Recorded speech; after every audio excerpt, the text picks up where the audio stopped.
everybody, good afternoon. Welcome to New York. My name is Amanda and you're on the tour for Sandeman's Downtown Walking Tour of New York. Now, I don't know how you found us, whether it was one of our high ratings on TripAdvisor. We're ranked number 6 out of almost 500 tours in Manhattan, or maybe you've taken one of our sister tours in a European city. But however you found us, you know that this is a free tour. Amazing that it's a free tour. Now maybe you're saying, Amanda, how can you afford to give this free tour? And it's not exactly free. It's pay what you can, and I want you to learn so much. I'm going to tell you all kinds of stories, and if you hear just one story that you like, then please pay what you think this tour is worth. So, if you have any questions while this tour is going on, please let me know. I love to have conversations, so I'm not yammering on all day about this city that I love. And speaking of this city, you're standing on the first island that we're going to talk about. You're standing right in the downtown, the heart of Manhattan, the first island. There's 4 other boroughs, kind of like counties here in New York. We have Staten Island to our south, we have Queens and Brooklyn to our east, and then we have our northern neighbor, the Bronx, which is the only borough that's connected to the mainland. You're standing amongst about 8.5 million people here in New York. And for the moment, I want to start right where we're standing, here at Bowling Green. Now, Bowling Green was the first public park in New York. In 1677, it was the first public well, and it was used for lawn games like bocce ball. Yes.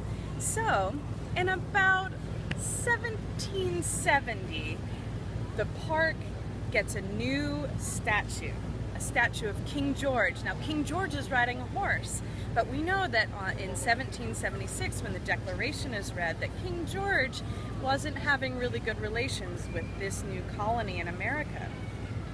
So, this fence was built right behind me. Now, this fence originally had crowns adorning each of the tops over here. Yes. And in 1776, after the Declaration was read, the Patriots stormed this park. They sawed off those crowns and they took down King George, quite literally. So there's a little bit of legend about what happened to the statue. Some say that the Patriots marched around with King George's head and paraded it around town until the Loyalists took back that head. And the rest of King George was sent off to Connecticut and it was melted down for ammunition. Other parts of the statue also resurfaced, like the horse's tail, which is now on display at Francis Tavern, which we'll see soon. So this is Bowling Green, which is now a really lovely public park once again. So if we swing over to this building behind me, this is number 1 Broadway. This is the very beginning of Broadway. And if you look on the door, this is a harken back to a time when this was Steamship Row. And above the door you can see first class passengers and cabin passengers. Also along the top you can see different mosaics of the different port towns like Sydney and London and New York. Now, our insignia is very special to New York. There's some windmills, there's some barrels for whiskey, and there's also some beavers, because beaver pelts were heavily traded way back in the 1600s and the 1500s and the 1400s. So beaver pelts were a really big part of New York's beginning economy. Now, if we swing around one more time to this building behind us, this is the U.S. Customs House. Now, from 1799 to 1815, well, this was not the building that was standing there in the beginning. So, in the beginning, there was a smaller customs house, and I don't know if you're going to believe me, but this government agency had a lot of corruption, and everybody wanted a piece.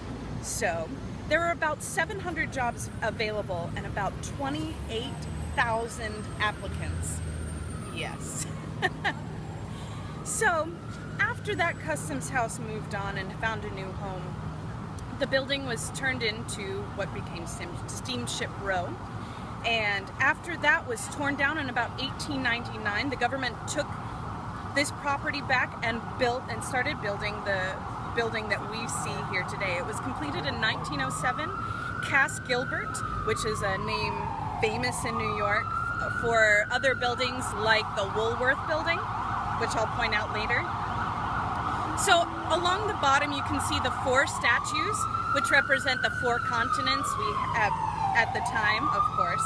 We have Asia, Africa, Europe, and America. Those statues along the building were also made by the same architect, the same artist who designed the Lincoln Memorial in Washington, D.C. So along the top of the building, we have the 8 races of man, right? So those include the Greeks and Phoenicians, the Romans, and the Europeans, all with the air America. Also at the top we have the winged war and peace, and also Mercury, the god of commerce. So, as we start our walking tour, we're going to start walking along Broadway. And just like the rest of the streets down here, everything has a specific reason. So Broadway was one of the first Native American trails, and it was very broad, it was very well used. So look out for names and start to think about what some of these street names might be, because there'll be a quiz later. So as we walk along Broadway, be sure to look at the streets, and we're going to walk what's known as the Canyon of Heroes. And all of this tradition started back in 1886 when the Statue of Liberty was commemorated, and it was marched up Broadway, pieces of the Statue of Liberty, and there was this big parade on that day. Now, the tycoons of Wall Street weren't too pleased about this new statue, and we'll talk about why when we get over to the harbor. But they were looking down from their places up on Wall Street, and at the time there were ticker tape machines that would tell the stock prices up, and it would stay up to date, so it would keep ticking, tick, tick, tick, tick, tick, all of the stock prices. And so it was their garbage that they picked up, all of these long pieces of paper. They picked up their garbage and they started throwing it down to the streets. But the people in the streets, the common man, they were so excited. There was paper raining down on them for a parade, and they said, "This is the greatest day ever." And it became a New York tradition, the first ticker tape parade in 1886. All right, welcome to our second stop on our walking tour. And some of you might recognize the piece of art behind me, whether it's been from a popular movie or perhaps a painting or some more popular culture. But behind us, we have the Charging Bull. Now, this was not a commissioned piece of art by the city. In fact, this is illegal guerrilla art. So if anybody knows anything about the stock market, we know that a bull market is a good thing, right? The horns are pointing up. We want a bull market. A bear market is a downturning market, so there will be no statues of bears on this tour. So in 1987, after a bit of a stock market crash, an artist named Arturo de Modica wanted to commemorate the American spirit. He wanted to commemorate our hardworking, bull-like attitude and returning to the bull market. So in December, he made this huge 3.2-ton, 7,100 pound sculpture that we see behind us. And he illegally put this sculpture in front of Wall Street, in front of the stock market, just over to our left a few streets. And when everybody came to work that next day, there was this huge bull underneath a Christmas tree. So everyone thought that this was a Christmas present, and the New Yorkers, they loved it. But the police impounded that statue. Now, I'm gonna let you in on a little New York secret. If you complain enough, you'll eventually get what you want. So, New Yorkers did what they do best and complained and made the police bring back that bull statue to where it sits today. So you might also be noticing that a certain part of the bull is gold. Yes, so a lot of people think that if you touch the bull in the part that makes it a bull, it's good luck. So if you want to do that, but I recommend washing your hands or sanitizing your hands right after you do that. You'll also notice in this part of town that we have a higher police presence around, especially around this statue. Now that is because in 2011, when Occupy Wall Street was going on, which we'll also talk about near the end of our tour, there was some talk about making the bull a cow. So in order to protect the statue that the city has come to know and love, a police presence was formed around the charging bull. All right, so here we are on our third stop at a flagpole. Now, this flagpole was gifted to us by the Dutch in 1926, and you'll see on it is a depiction of Peter Minuit, who bought the island from the Indians in 1624. Now, if you see, he's trading some beads, which would have been very precious at the time. However, Peter Minuit bought this island for about $24, right? Now, the Indians, they didn't really understand what was happening. They did not understand that they were trading land, because they didn't think that land was for anyone to own or to buy or sell. So another great story about the American people and that patriotic spirit comes to us on November 23rd, 1783, a day that goes down in history as Evacuation Day. So that was the day that all of the British were leaving New York, right? We had won the Revolutionary War and George Washington had led us to victory. So the British are leaving, but they left one last middle finger to the American people. They climbed up a flagpole and nailed a Union Jack, their flag, the British flag, up at the top of the flagpole, and then they greased that flagpole so that no one was able to climb up. But a sailor named John Van Arsdale climbed up with cleats. He got up to the top of that flagpole and he took that Union Jack down. And from then on, that day, it was a tradition on November 23rd to climb up a flagpole, ungreased, an ungreased flagpole, and thus is Evacuation Day. Now, a few other things to check out as we stand here at the edge of the Battery is over here, the Battery Tunnel. Now, if you know anything about Will Smith movies, that is the facade to the Men in Black headquarters, yes. Also, the U.S. Customs House, the old U.S. Customs House that we started at, that was the art museum from Ghostbusters 2 with the big painting that comes to life. Yes, yes. So this part of town, this park, is known as the Battery. Now, it was known as a battery because it was literally where the cannons were. This, as we'll talk about when we get down to the harbor, this is such a prime, natural, protective harbor. So, down at the bottom, where any of the ships would have entered to attack, is where all the cannons were set up. Thus, the Battery. 5-acre park.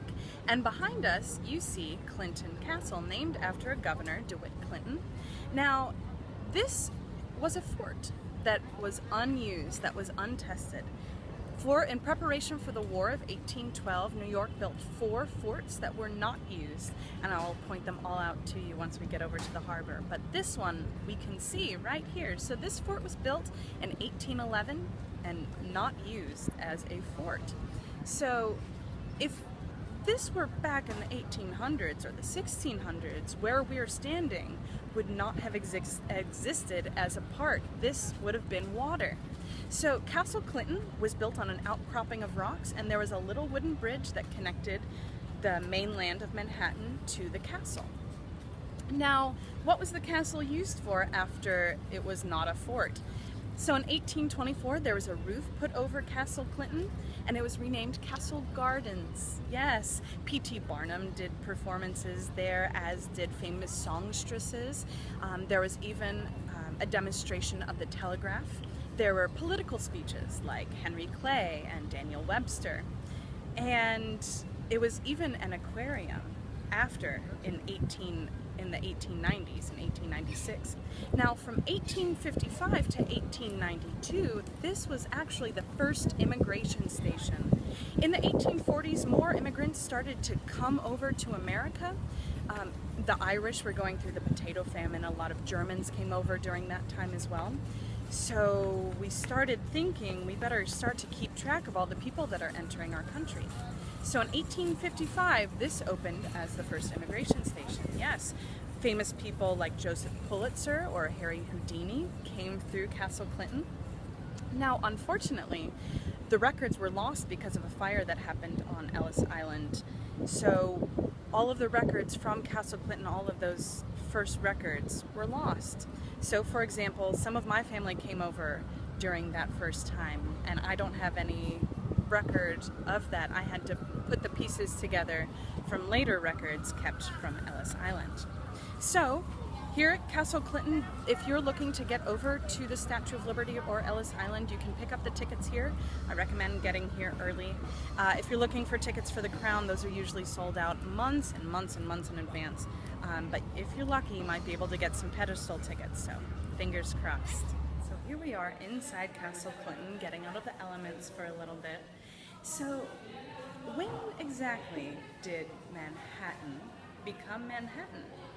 Was it 450 years ago when there were some settlements? Was it 4,000 years ago when the Indians were roaming Manhattan?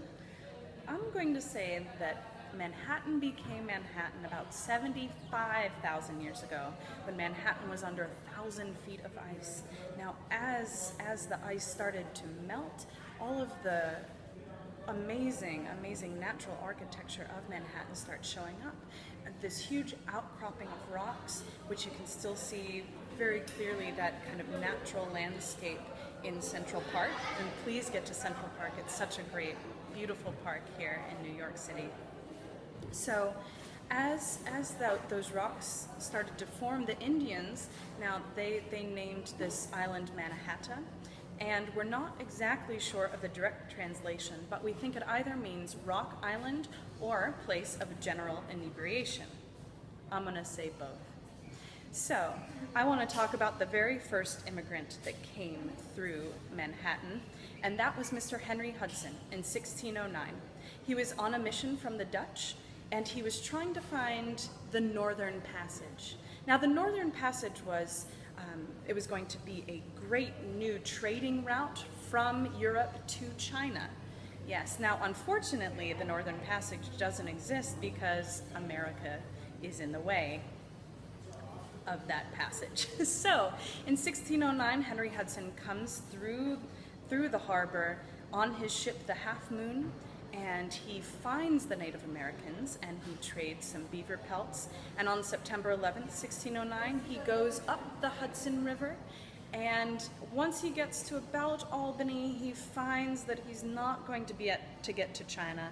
So after a 10-day journey, he turns back around and heads home.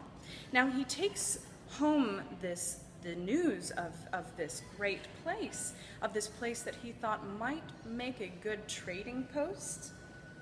Now the English had intercepted Henry Hudson, and that's where the Dutch and British struggle for this land really starts. But Henry Hudson gets word back to the Dutch first, and that's why he says, and that's why the Dutch said that they had claim to this island.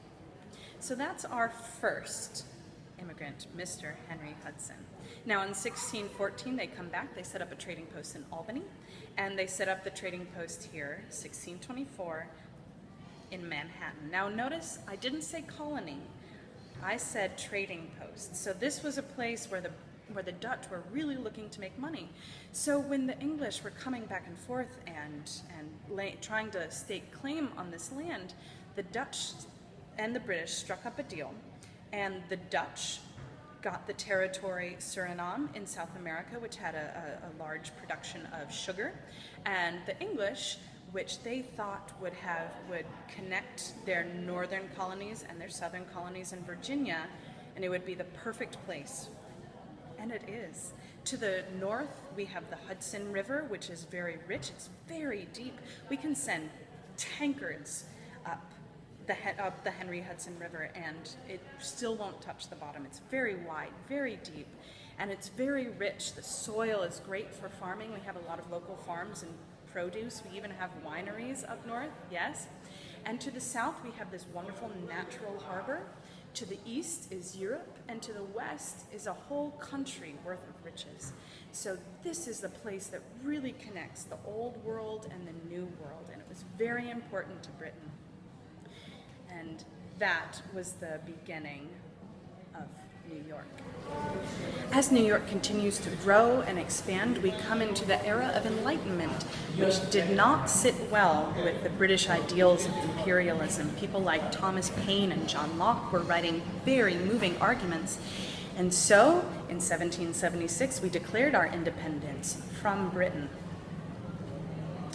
And the expanding just continued to happen. In 1811, our grid system kept moving us north, and with help with things, the elevated trains continued to move people north, as well as horse and carriages moved people north, and the omnibus, with inventions and with great architectural success with the Erie Canal, which connected through into the Midwest in 1821.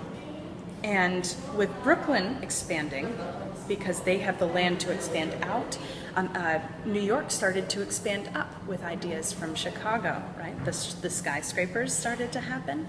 And in 1898, all 5 of those boroughs were connected. At the time of the connection, in 1898, Brooklyn was the 4th largest city in the country. So now let's take a look at these wonderful dioramas that we have behind us. You can start to see Castle Clinton, which I mentioned before was not connected to the rest of the island. We can also start to see some of the federal architecture that happened.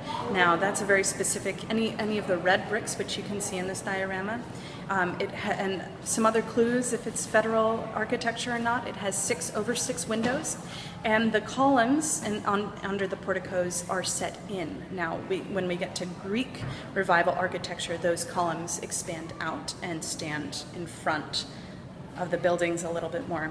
So also on this diorama, I love that you can see Trinity Church, which was the downtown church in that tall steeple right there, and also the uptown St. Paul's. St. Paul's plays a really big role in the 9/11 days of 9/11, but in our first starting out as New York, it plays a big role as well. So Trinity Church burns down 3 times. Is that a mistake? Trinity, 3? I don't know. The first one is a fire. The second time the roof caves in. And so now we're on our 3rd Trinity Church. But St. Paul's stands the whole time. Now, when Giuliani gives his farewell speech, he did it at St. Paul's, and he said that that church was thrice consecrated. The first time when it was built, when George Washington prayed there after his inauguration in 1789, and then when 9/11 spared that church just half a block away. Thrice consecrated, St. Paul's Cathedral, St. Paul's Chapel, excuse me. So the other things that we can start to see is in this 1812 diorama is just how New York is starting to creep north. Yes. Now, at the time when the first City Hall was built, it was made in all of this marble. And at the time, Wall Street was really the end of New York, all the way down here in Wall Street, when Manhattan now goes up to 220th Street. Yes. So when they were building that City Hall, they didn't even finish the back end marble because they thought nobody was ever going to go behind and see the rest of City Hall. Let's move on to our next diorama. In 1886, yes. And you can see that Castle Clinton is now a part of the island a little bit more. Yes, we're expanding with landfill. The Dutch were really masters of landfill, if you think about the fjords. I read somewhere that downtown Manhattan is about 35% landfill. 35%. So I guess Americans became masters of the landfill project as well. So, like I was saying, in the 1840s, a lot of Irish immigrants came over. There were Italians and German, and with them came their architecture, which is so wonderful, right? We really are that American melting pot. So you can see the Brooklyn Bridge. Yes, you can see the Brooklyn Bridge over there. And the Brooklyn Bridge is a really great example of Gothic architecture, which was an Irish kind of architecture, yes. So I always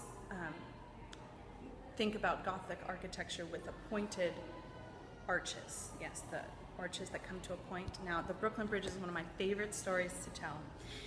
It started, yes, with James Roebling, who was the original architect, and he never saw a stone laid of his bridge that he was designing because while waiting for a ferry at the docks, his toes got caught between the dock and the boat, and he had to have some of his toes amputated.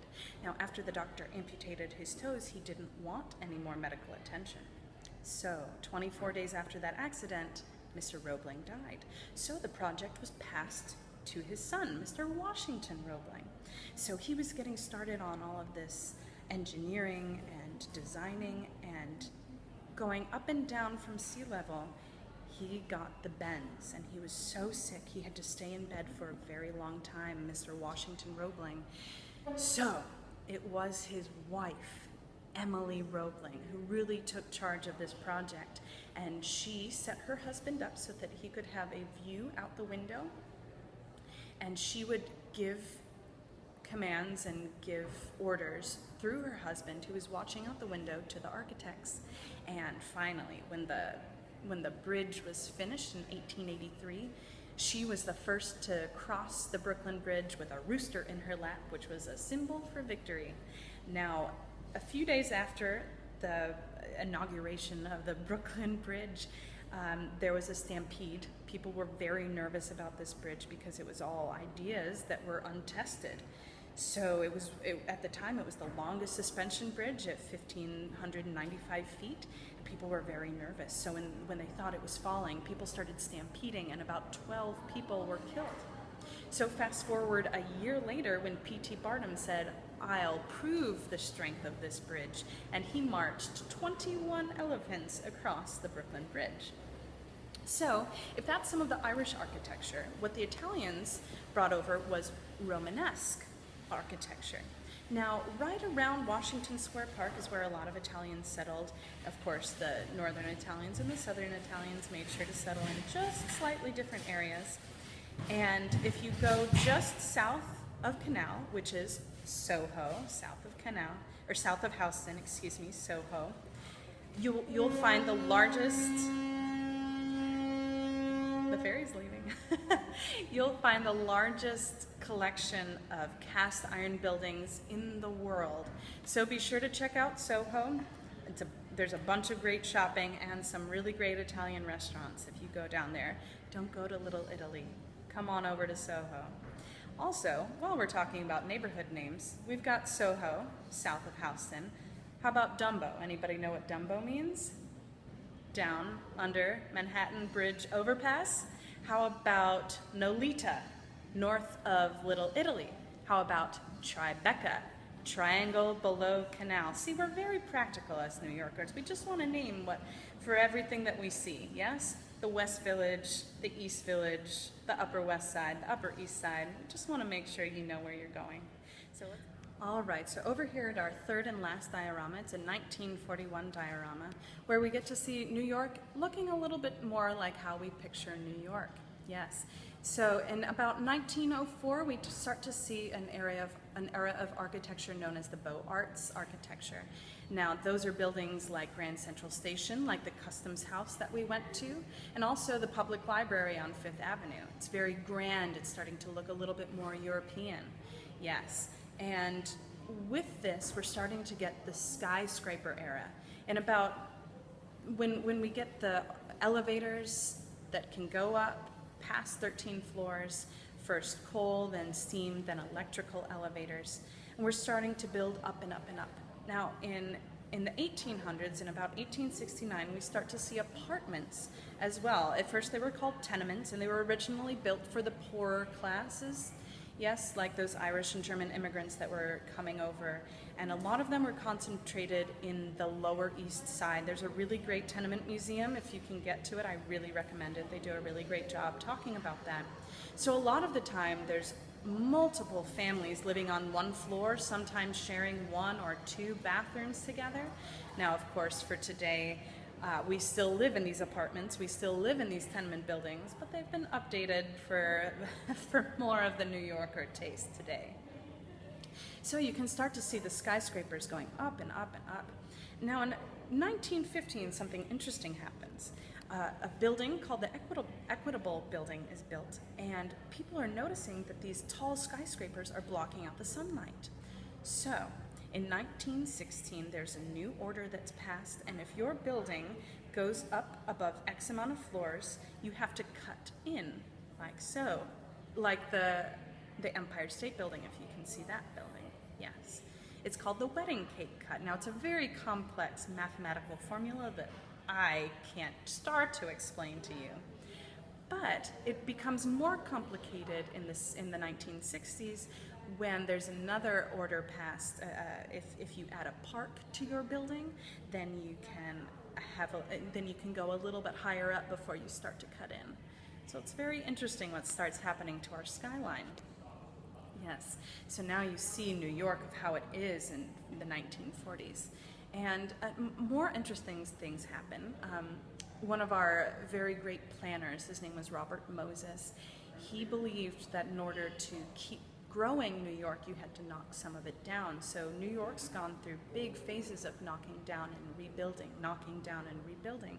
Now, Jackie Onassis, Miss Jackie O, she saw the first Penn Station, which was big and beautiful and kind of reminiscent of what Grand Central looks like now.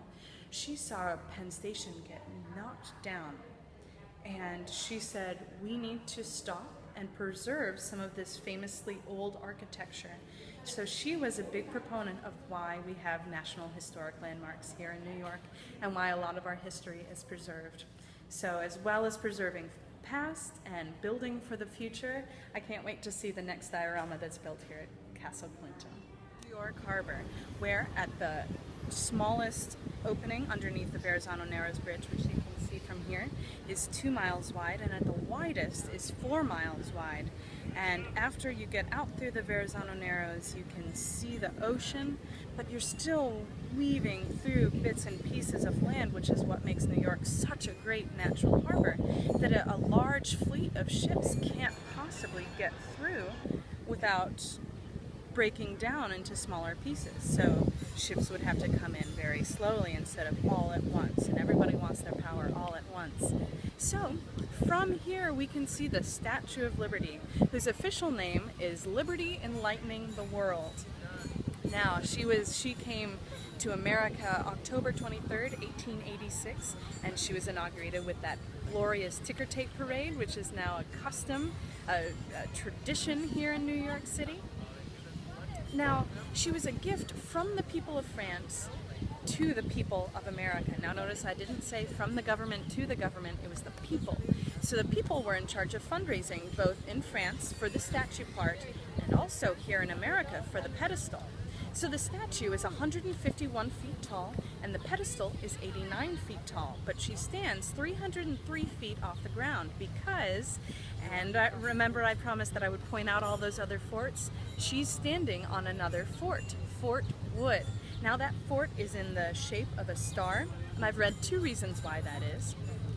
The first, because the cannonballs ricochet off the walls, but also, if anyone is trying to climb up those fort walls, there's always a shot down at different angles by the protectors of that fort. So, I mentioned that the American people were in charge of fundraising for that pedestal. So, Joseph Pulitzer says, let's put it to the millionaires, let's put it to the billionaires. Because remember back then we didn't really have a third-class system. That's really when the merchants came over. Thanks to all the immigrants that came over, we created our middle-class system. So the billionaires, and now this is not a direct quote, I'm paraphrasing, but I imagine that their conversation went a little something like this. We don't want a statue commemorating hope to the poor people of America. How about that? People like Cornelius Vanderbilt and John Jacob Astor, who made their money selling furs and pelts and trading and railroad and all the railroads, they didn't want that symbol of hope here for all the immigrants coming in. So Joseph Pulitzer, he ran the New York World newspaper and he started shaming the rich, saying, you need to build this for the people, and it it did nothing. Editorial after editorial, and nothing happened. So Joseph Pulitzer came up with a new plan. He said, if you donate even 1 cent to this pedestal, I'll print your name in the newspaper. Now, today I realize that that's not such a great thing, but back then it was like your video going viral. It was like your Facebook post being seen by everyone in the world. So, Joseph Pulitzer raised $102,000 in just 3 months. There were some other fundraising campaigns and techniques. The French, they had a brand of Lady Liberty, so you could buy cheese or wine. Emma Lazarus wrote the poem, The New Colossus, Give me your poor, you're tired. And that was put on the pedestal. Unfortunately, after she died, she didn't get to see the Statue of Liberty because she was bedridden with Hodgkin's disease. Also, some other fun fundraising techniques. They took pieces of the Statue of Liberty as she was being completed, and they toured her around the country. Yes, in Paris and here at Madison Square Park up by the Flatiron Building. So there's all kinds of fun ways that we raise money to get Lady Liberty here. She was put up in Paris in 1883 and then taken back down, packed up into 214 crates, and then shipped over here and reassembled by Americans. And crazily enough, there was only one person that died building the statue here in America. So if you can get to see her, please do. She's quite a sight. And be sure to take note of her right back foot. Most people think that Lady Liberty is standing, but she's actually walking forward. She's walking through chains. She's breaking the chains of tyranny. She's holding a lamp, and she has a keystone, not a tablet, a keystone, which is the top part of the arch that locks everything into place. And the keystone has our nation's birth, which was yesterday, July 4th, 1776. She also has a crown with 7 points for the 7 seas or the 7 continents. Oh, Lady Liberty, I love her so. Now on the island next to her is Ellis Island. And so you know that after Castle Clinton was no longer an immigration station, about 1890, the immigration moved very temporarily over to Whitehall Street and then across the harbor onto Ellis Island. Now about 5 years later in 1897, like I said, there was a fire that destroyed Ellis Island because it was made out of wood, and also destroyed all of those Castle Clinton records. So in 1900, the building that you see today is out there, the Beaux Arts style building, and you can go out and see there, and you can track the 12 million Americans that came through Ellis Island, and 8 million Americans that came through Castle Clinton. An amazing amount of people that took their first steps here in Manhattan. Yes. I want to tell you about the first immigrant that came through Ellis Island. Her name was Annie Moore. She was from Cork, Ireland, and she was an unaccompanied minor. She had her 2 younger brothers with her. Her parents were already here, and they sent enough money for their children's passage, and they were the first people processed at Ellis Island. She was given a $10 gold piece, and there's a statue of Annie Moore on Ellis Island as well, so be sure to get out there. Now on Ellis Island, there is another one of those untested, unused forts. It's not in as good a condition as the other 3, but that's Castle Gibson. Yes. Now, you might be wondering why it's called Ellis Island. What was it called? It was actually a pirate hanging ground for a while, and then it was owned by Samuel Ellis. He was a farmer. It wasn't really good for farming the topsoil with the wind. Yes, and speaking of wind, you know, we've had a lot of wind. Hurricane Sandy was 100-mile-an-hour wind, and we've had documented 120-mile-an-hour wind. But the Statue of Liberty does not move. If anything, she waves a little with her arm, but that's just about 3 inches. She stands firm in our harbor. So it wasn't a really good farming island. So now the government bought the island, the federal government bought the island, and we have Ellis Island. Now, if you look across the harbor just a little bit, if you'll take your eyes by Staten Island, you can see the bridge that connects Brooklyn to Staten Island, and the other island with the other circular fort, Fort Castle Williams, the fourth untested fort built for the War of 1812, Castle Williams. That's Governor's Island. It's 175 acres, but it was originally only 22 acres.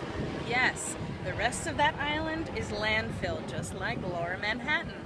So, Governor's Island was an Army outpost, the Coast Guard outpost, for about 100 years.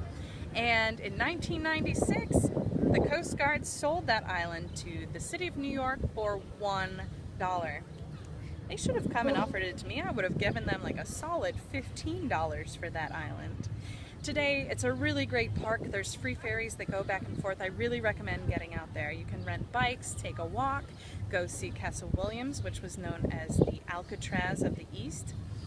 During the Civil War, it was a prison. But it was known as a pretty cushy prison. There was no backbreaking labor. You got views of Manhattan, and the guards were pretty reasonable. So if you wanted to get locked up, you wanted Castle Williams. In the winter and in the summer, it was very bad conditions. The winters were cold, the summers were hot and filled with disease. But after all is said and done, there might be a few ghosts over there too. So there's also another fort on the island as well, the same star-shaped pattern, Fort J. It's really fantastic if you can get out there. If you see the Staten Island ferries going back and forth, the big orange boats, maybe you recognize them from movies like The Dark Knight. Those are free ferries as well. You can get on those and you can get a great view of the Statue of Liberty. It's a really fun thing to do. Here we are at the East Coast World War II Memorial. You'll see the 8 pylons with the 4,000 names of the soldiers that lost their lives here on the East Coast during World War II. You'll also see the statue of the eagle, which is riding a wave with a wreath, and then the eagle. But you know, the eagle wasn't the only suggestion for our national bird. Anybody know what it was? It was Ben Franklin's idea. Has something to do with Thanksgiving? It's a turkey. A turkey, that noble creature. And you know, down here in Battery Park, or the Battery, we had a turkey that was roaming around for quite some time, and she was named Zelda. Now, she probably came from the Bronx all the way down here and looking for a mate. And why Zelda, you ask? Well, there was a famous Zelda. Anybody know who that was? Mrs. Zelda Fitzgerald.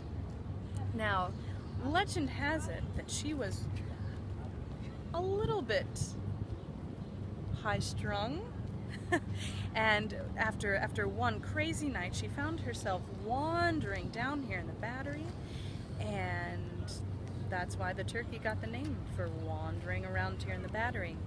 Unfortunately, we lost Zelda last year, but the legend lives on. Here we are at the shrine of Anne Seton.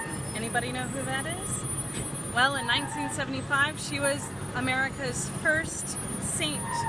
She helped bring Catholic schools to America, and here we have a shrine to her. Now, this building, I love pointing out this building because it has that federal style architecture, the red bricks, the 6/6 windows, and the inset columns.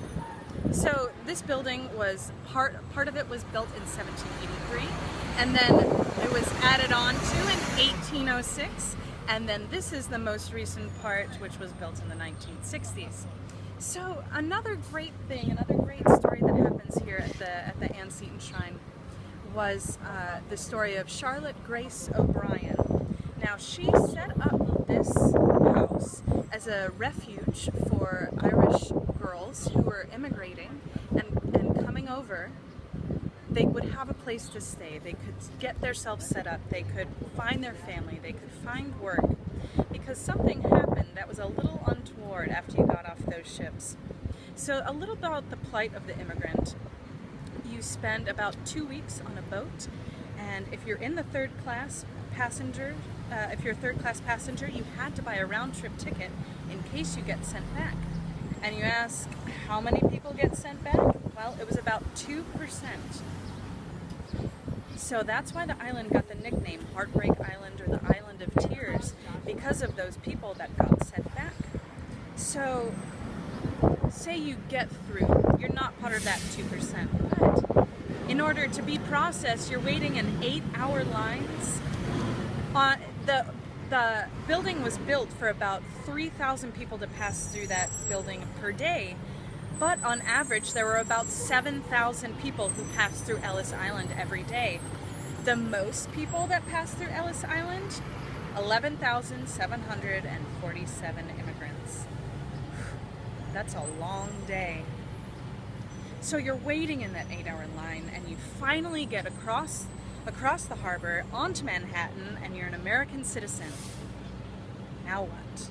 If you didn't have family, you had to have some place to go. You had to. You also had to have a certain amount of money. So it was a very expensive journey, and you're selling all of your worldly possessions. You only have what you can carry, and then you get here, and then at the dock, once you get off those ferries here in Manhattan, there's a bunch of people saying, I have some place for you to stay. I know where you can stay. I even have a job for you. But what they don't tell you is that that job, you're constantly working off your debt. So you're in the sweatshop, and you're not making enough money, and you're constantly paying off that debt because you have something to eat and you have somewhere to sleep. So it was quite a cycle that you got caught in. So a lot of those first immigrants died penniless because of those sweatshop scams. So Charlotte Grace O'Brien set up this house for young girls to come over, not get stuck in a sweatshop, but have an actual safe haven to stay while they got set up. So this is a very holy place right here at the edge of the Battery. So right behind me you'll see Francis Tavern. Now this building is a reconstruction of a colonial building that was built in 1719. There's a bit of controversy about just how old this reconstruction is, but this block was one of the blocks that survived the Great Fire of 1835. Now this fire took out about 650 buildings. First of all, because they were all built out of wood, much like Ellis Island, makes for a very quick conflagration, but also because it happened during the winter months and the hoses were frozen and they couldn't get water in time to put out the fire that was here. But this is one of the original blocks that survived that fire. Now Francis Tavern was made famous because of Evacuation Day, 1783, when George Washington said goodbye to his troops here. He had quite a battle at the Battle of Brooklyn, where he successfully evacuated a bunch of troops during the night because the British were forming just too many. It was a force too huge. George Washington knew, I have to get out, and he evacuated those troops successfully. So here's where he came and toasted those troops and said farewell on Evacuation Day. Yes. Also, this is where the tail of the horse is of the statue of St. George. So the first floor is a really great restaurant and also a museum. Now, as we walk towards Hanover Square, which is just a little bit east of here, I like to tell a good pirate story. Arr. Hey, by the way, what is a pirate's favorite letter? Oh, you think it's the R, but it's really the C. So, Hanover Square had a very famous pirate residence. His name was Captain William Kidd. Now, he was a very wealthy man. He married wealthy. He married a twice widowed 20-year-old woman. And he was a privateer and a pirate hunter. So, back in the late 1600s, he was offered a merchant's contract by England, and there's some conflicting stories about what happened, but his ship, the Adventure, was sunk, and he took over another treasure ship. And on this one act of piracy, England hung him in 1701 for pirate adventures. Now, what happened to that treasure on the ship that he stole? Well, last year they thought that they found it off the coast of Madagascar. That wasn't the treasure. So the treasure is still out there. All right, so this is where we're going to take about a 15-minute break. If you need some coffee or a restroom at FICA, there's some great cookies, some more coffee. So take about 15 minutes, and if you have any questions for me, I'll be here. And also check out our point guard. If you like the style of this tour, we have an awesome Midtown tour that takes place every afternoon. So our point guard here can answer any of those questions and get you signed up for those tours as well. So we'll see you back over there in 15 minutes. All right, everybody, welcome back. I hope you got to take a little break, take a load off, get some coffee or some coffee, as we say here in New York. So has everybody been paying attention to the street names? We walked on Bridge Street, where, yeah, you got it, there was originally a bridge. We've walked by Broad Street, which was actually probably a canal. It was so wide, and Broadway was already taken. And here behind me, we've got Stone Street. Everybody see the stones? It's because this street was probably one of the first paved roads in Manhattan. It was also called Brewers Street because of all the breweries that were here. Yes, and today, as of 1996, we have all kinds of great restaurants. If you're looking for a great pub or a great place to sit down and eat, this is the place. Now, if you check out the architecture, you'll see, of course, this was also destroyed by the Great Fire of 1835, but we have new architecture to evoke Amsterdam, or New Amsterdam. Yes. So some other streets that we passed: Pearl Street, Water Street, which was some of the original boundaries of Manhattan. Pearl Street, there used to be huge pearls that were in the New York Harbor, and that's where you could find some of those huge oysters. Big oysters, yum. In fact, Oyster Island is just out in our harbor. Also, Water Street, Broad Street. How about Wall Street? I'll tell you why Wall Street was called Wall Street in just a second. But first, be sure to check out some of this amazing architecture. Some Neo-Tudor, Neo-Gothic architecture. Primo. And you don't even have to go to Europe to get it. So, welcome to Wall Street, a name synonymous with banking and money and stock trading and greed, and corporate greed, maybe even the robber baron of Wall Street. So first, let me explain and reveal the secret about why this was called Wall Street. Well, like so many other names that make sense here in New York, Wall Street was a wall. Yes, there are 15-foot planks that were set up on this street to protect the Dutch from the Indians and separating the Dutch and the British. But here's the thing about big old planks of wood: it's really handy for home improvement projects, right? So a lot of these planks of wood were taken and used for home improvement projects. But about the time that this became an English colony, right, no longer a Dutch trading post, an English colony, there were lights on every 7th building. We had guards who were walking around to hopefully promote some neighborly conduct. No more robbing, no more drunkenly disorder behavior. Yes, so this was becoming another urban metropolis. Yes, no longer a Dutch trading post. Yes. So, some very great things. Some of my favorite stories right here. Here we have 48 Wall Street. This was the Bank of New York. This is one of the oldest banks in the country. And this was founded by Alexander Hamilton in 1684. Now, if you're a fan of the musical, or maybe just a lover of Hamilton, you know that he wanted to be in The Room Where It Happened. The room where it happened, the room where it happened, right? Yes, and he had a rival, right? What was his rival's name?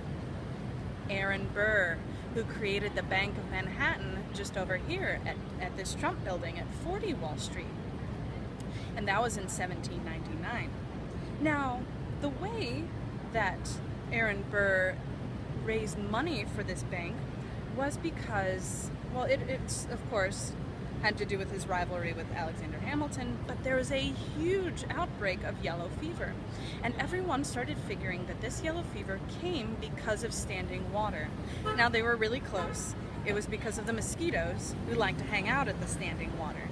So Aaron Burr, he figured out that we had a real need to get fresh water from the Hudson and way up north in the Hudson down here to Manhattan. So Aaron Burr created a pipe system. Now, here's some really good trivia.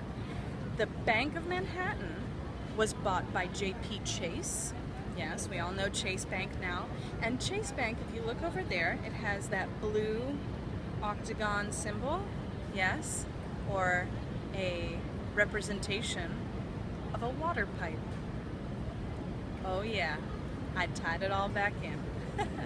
Now, Alexander Hamilton's bank is now a museum. You can go and you can see a gold-plated Monopoly board. So here at 40 Wall Street, we have the Trump Tower, which he says he bought for $1 million. And in the 90s, he tried to sell it for $300 million, but he wasn't able to. So he's still got this building here. Now, this building had an initiative to be the tallest building in Manhattan. And at the same time, the Chrysler Building had an initiative to be the tallest building in Manhattan. So they were competing, and the spire on the Chrysler Building got just a little bit higher than the Trump Building here, or 40 Wall Street. But all of that competition was for naught, because in 1931, the Empire State Building smashed those records, and until the Twin Towers were built in the 70s, was the tallest building in Manhattan. Big enough for a monkey to climb up, huh? Go with it. From 1825 to 1860, this building was owned by a man named Thomas Downing and his son. Now, what was interesting about Thomas Downing? He was a black man, and he owned this oyster bar. Now, from 1825 to 1860, there was a lot of people who were coming up through a certain railroad known as the Underground Railroad. African Americans, they were traveling in secret and getting from the south to the north. And I always thought that New York was pretty north, but not quite north enough. They were getting to Canada. Yes. So this plays such a great, important part in our history. Also, if you check out some of these holes behind me, that's the leftovers from a terrorist act in 1920. A horse and carriage comes in and parks itself here, and there are 100 pounds of explosives along with 500 pounds of iron and scrap metal to cause as much damage as possible. Now, that explosion happened at 1 minute past noon. Had it happened any later, this part of town would have been teeming with people, and it would have caused a lot more damage and a lot more deaths. So 38 people died during that explosion.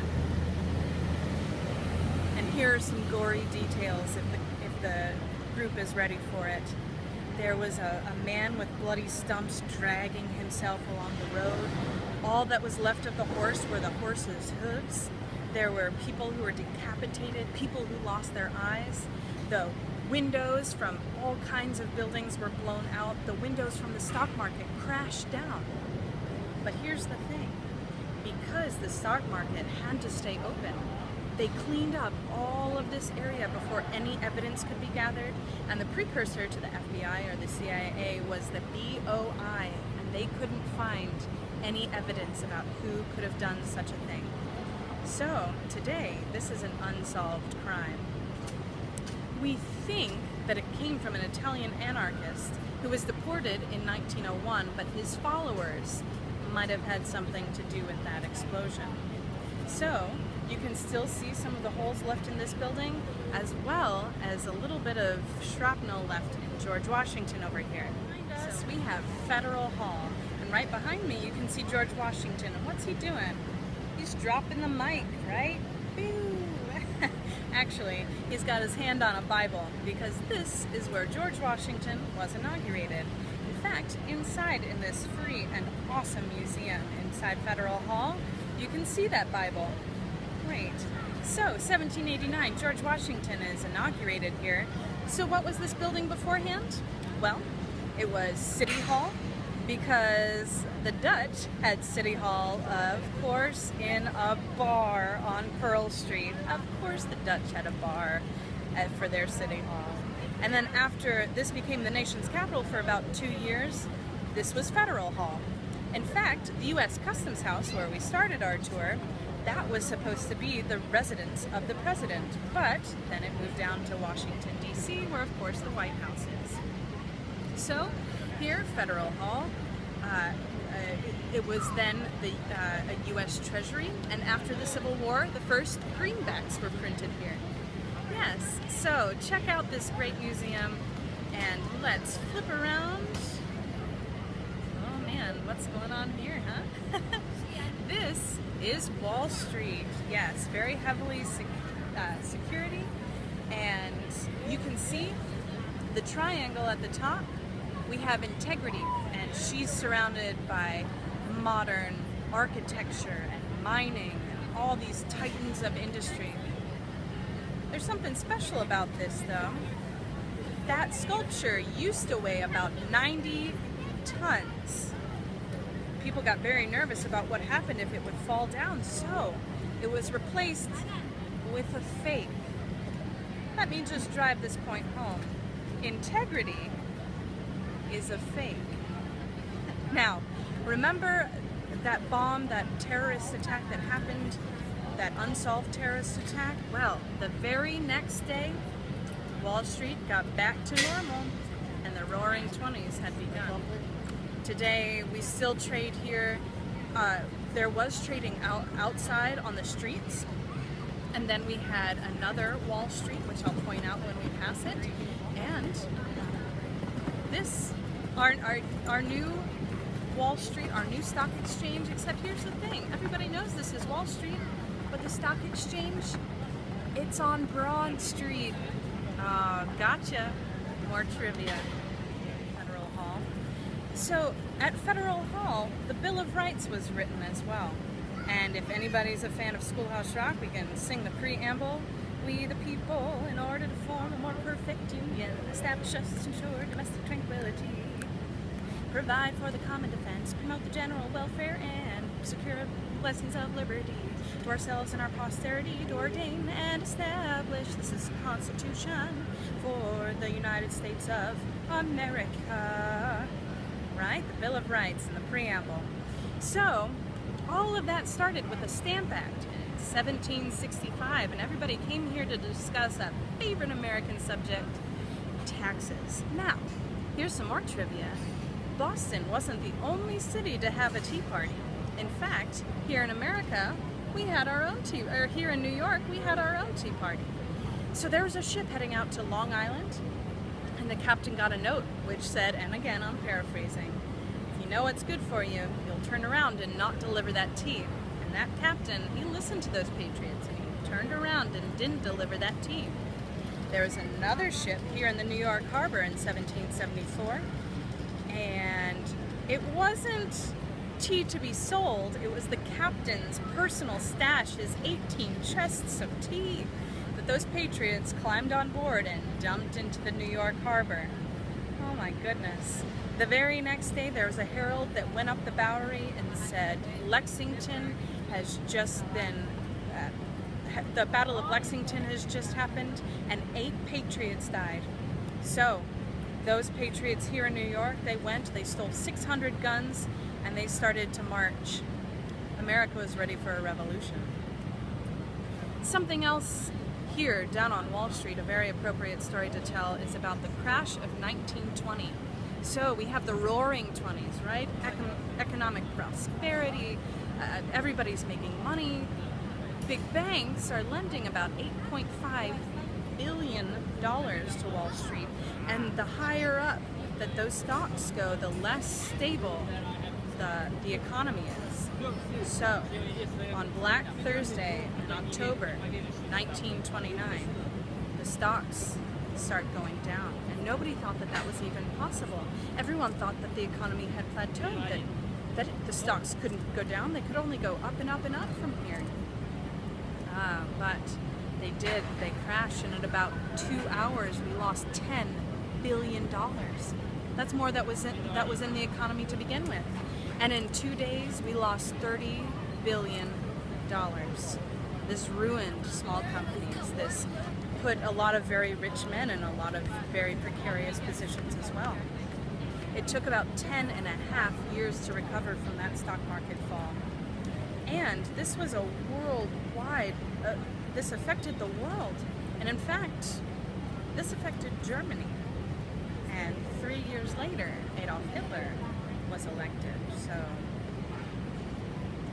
of course, Americans did recover. President Franklin Delano Roosevelt created jobs with the New Deal, and the war created jobs, and America got back on its feet. All right, so now we're going to cross the street and go over to Trinity Church. All right, so right behind me is Trinity Church, and like I said earlier, the third Trinity Church. The original was built in 1696, and the one that you see today was built in 1890. This is where Alexander Hamilton is buried. Yes, he's buried over in that corner over there. And in case you don't know this story, he died in a duel against his rival, Aaron Burr. Now, you couldn't duel in Manhattan, it was illegal. So they went over to New Jersey and they did their paces, and there's a couple of different stories about what happened next. Some say that Alexander Hamilton purposefully missed by aiming too high and shooting the trees. Some say that he just missed, that he was really aiming for Aaron Burr. But Aaron Burr shot Alexander Hamilton in the gut. He was carried across the water back over to Manhattan, where he died and was buried here in Trinity Church. The oldest and the first to be buried here, the oldest grave that we have, is of a 5-year-old boy. Yes, we also have the mortar, which was made from oyster shells. It's talking about the importance of oysters. Helped build Trinity Church. Now, this church was for the landowners. This was for the wealthy. And now you're saying, but Amanda, I thought you said that George Washington had a pew at St. Paul's Chapel, and he was a landowner. He was wealthy. He was, but this church was being built and wasn't ready for his inauguration in 1789. Behind me, you see Zuccotti Park. In 2011, this was a very famous park because of Occupy Wall Street. From September to November in 2011, Occupy Wall Street was here protesting the 1%, shouting things like, "We are the 99%. Now, their message got a little bit convoluted, got a little bit confused as time went on, but for the most part, everyone was protesting corporate greed. Now, speaking of corporate greed, I want to tell you about somebody who these protesters would have been protesting. The robber baron of Wall Street, Mr. J.P. Morgan.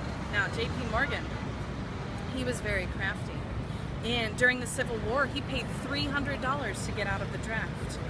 After that, he paid for a bunch of defective guns and rifles, and he fixed them and then sold them back for about $20 more per rifle. My goodness.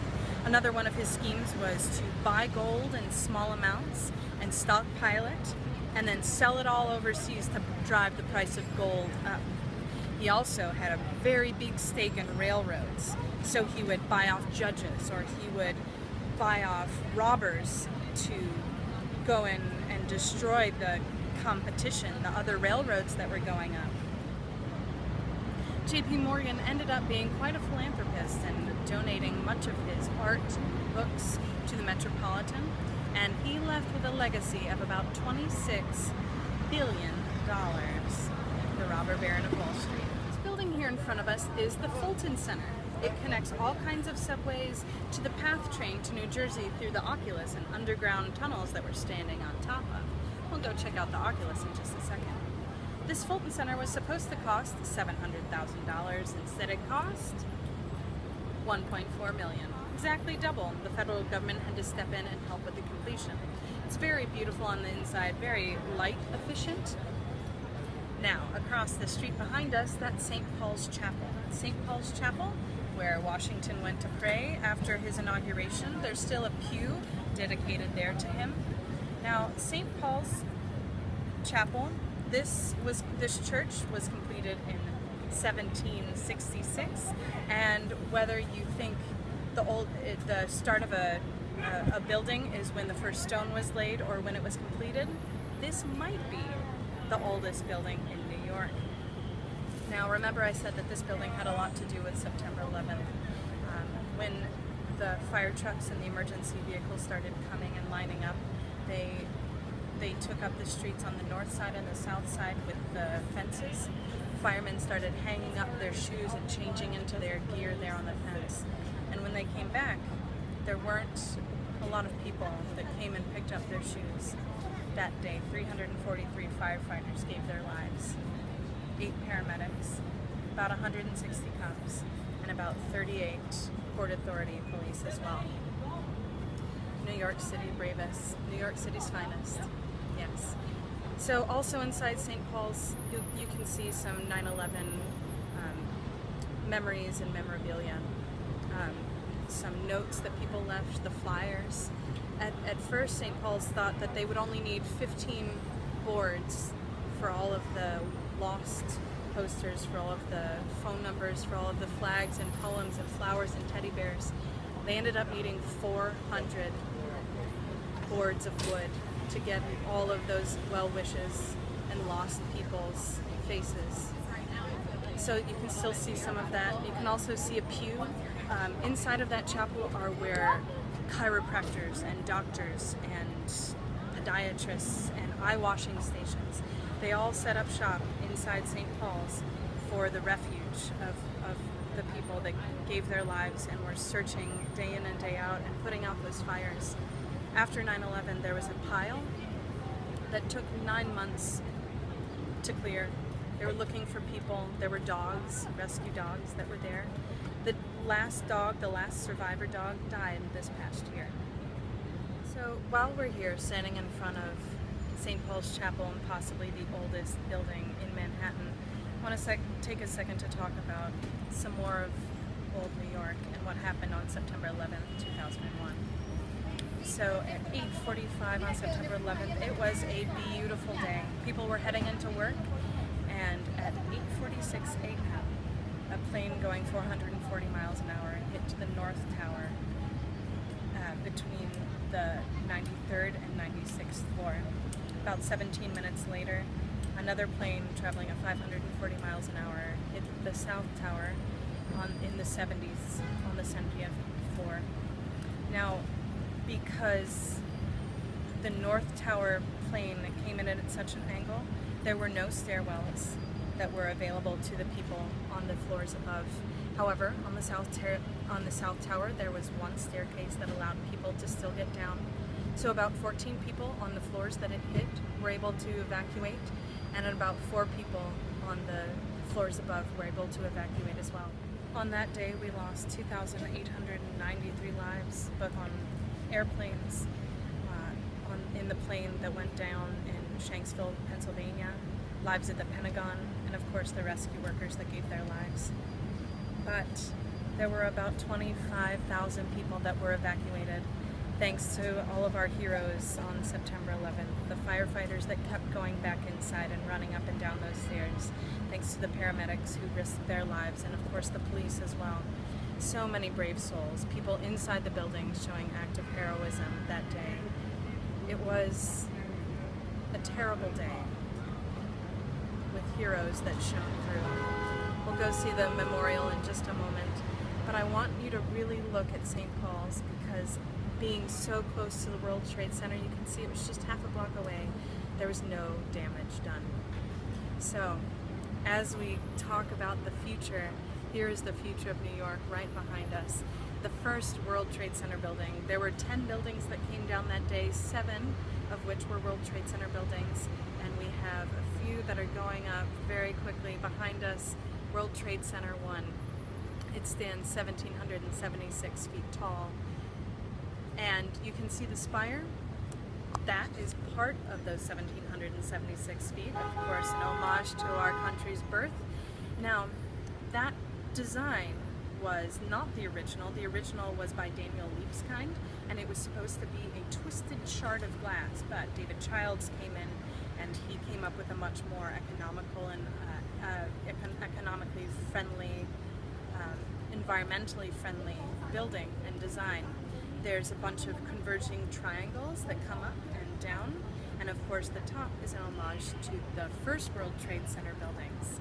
Now, the first World Trade Center buildings that went up in the 70s, they were not architecturally the greatest or most popular designs, but they were functional, and at the time they were the tallest buildings.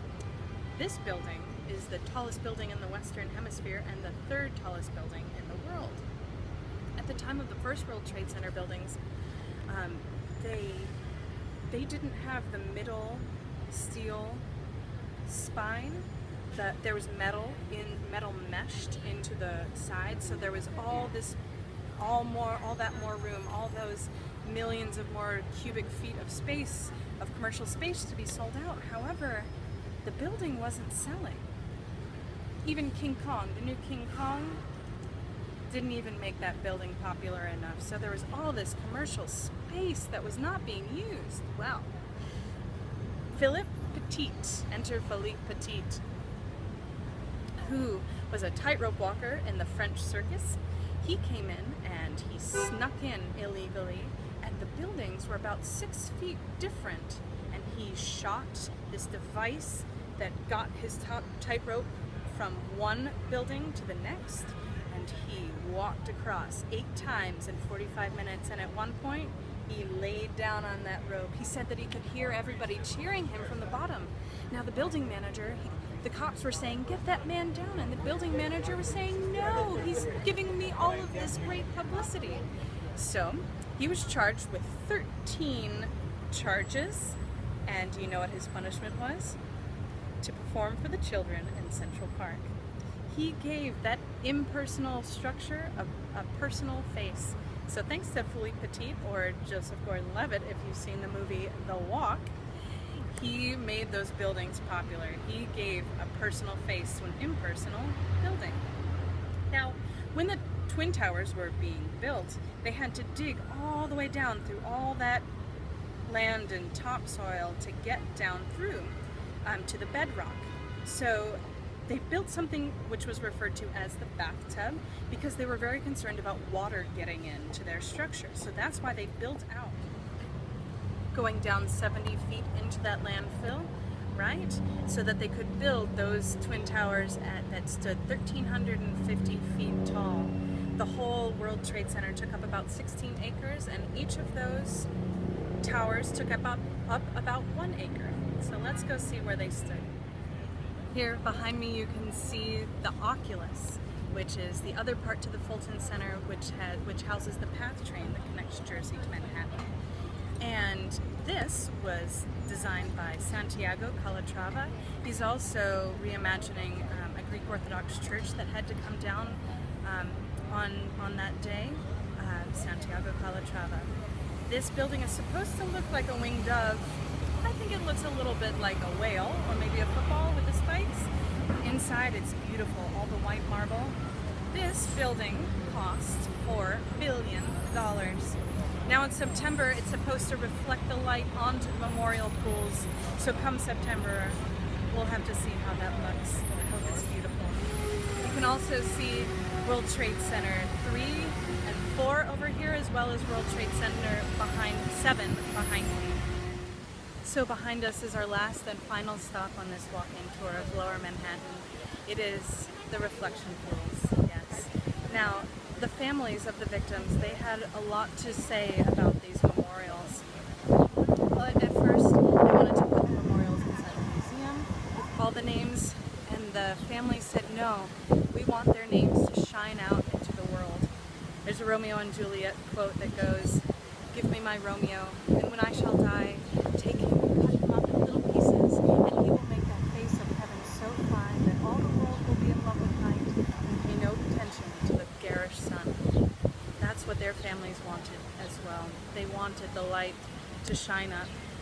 So around the rim, where all the names are printed, it's heated in the winter, cooled in the summer, so people can come and put their hands with their loved ones. Because for so many people, they were never able to find the bodies, never able to say that final goodbye. So here, the official name of this memorial is the Reflection of Absence. The pool drops down 30 feet and then another 30 feet where the water is recycled back up and reused again. Rebirth, the reusing of water. It's beautiful, it's peaceful, and it's quiet. If you see any white roses, those are given to the names, put on the names on the wall for birthdays or anniversaries.